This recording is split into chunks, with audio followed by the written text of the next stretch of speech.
Hi, this is Ashley, and this is my first web recording for our journal for class. I'm going to start off by just talking a little bit about the different activities we did and the benefits that I got out of them, and then move into some of the difficulties and benefits I had working with people from other grade levels and districts today. So the first thing I want to talk about is the math glyphs intro activity we did. I really enjoyed that just to get to know some people in class. I know a lot of people I've already had class with since this is the fourth math class that I'm taking. I thought it would be a great activity for me to do with my sixth grade students at the beginning of the year, not only to learn something about them, but also to kind of see what they're coming to me with. Do they know what a prime number is? Do they know what a composite number is?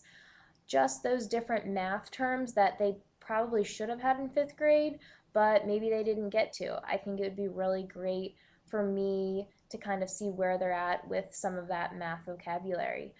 It was also great at the end of the activity, we were able to kind of talk about what are ways we can change the activity to use with in a sixth grade classroom or in a high school classroom or in an elementary classroom.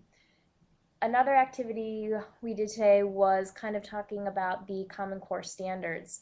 I know we talk about sometimes how much we repeat things, but just to really sit down and look at it and talk to teachers in other grades that yes, they're doing mean, median, and mode in fourth grade, and yes, they're doing it in sixth grade, and yes, they're still doing it in seventh and eighth grade, and just thinking about why are they still not getting it. Hopefully with the Common Core standards, we'll have that time to go deeper and give them a better understanding of these concepts that eighth and ninth grade teachers won't still be repeating these same concepts with our students.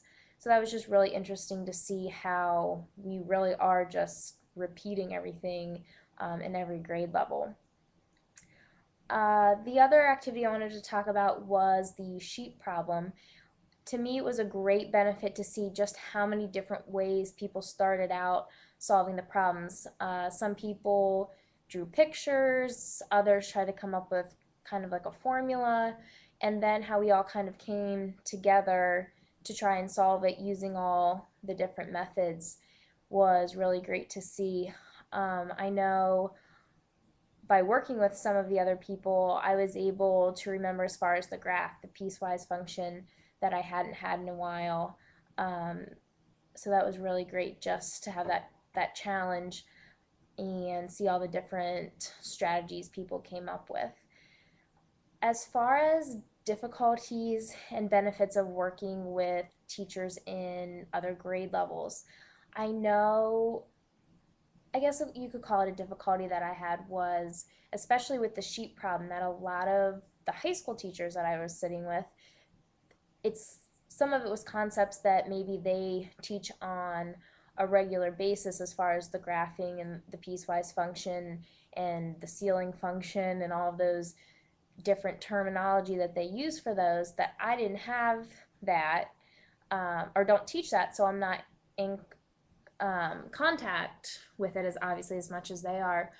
And I just think back to when I was in high school, and usually in math, I was a student that usually got it right away, didn't need a lot of help, didn't need a lot of reteaching, could do it on my own and was always fine. Where I had a lot of friends who struggled in math, and I just never really got it. Like, why don't you get this kind of thing?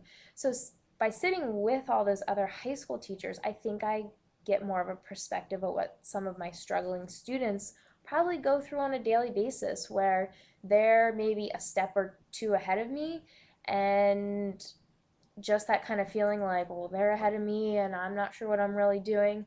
So it was good for me, even though I kind of had difficulty with that at first, to get that perspective, because in my mind it also kind of turned into a benefit, because once they started talking about the piecewise function, which dots get filled in, which are open, that type of thing, that I was able to remember it and understood why we were doing the steps that we were doing.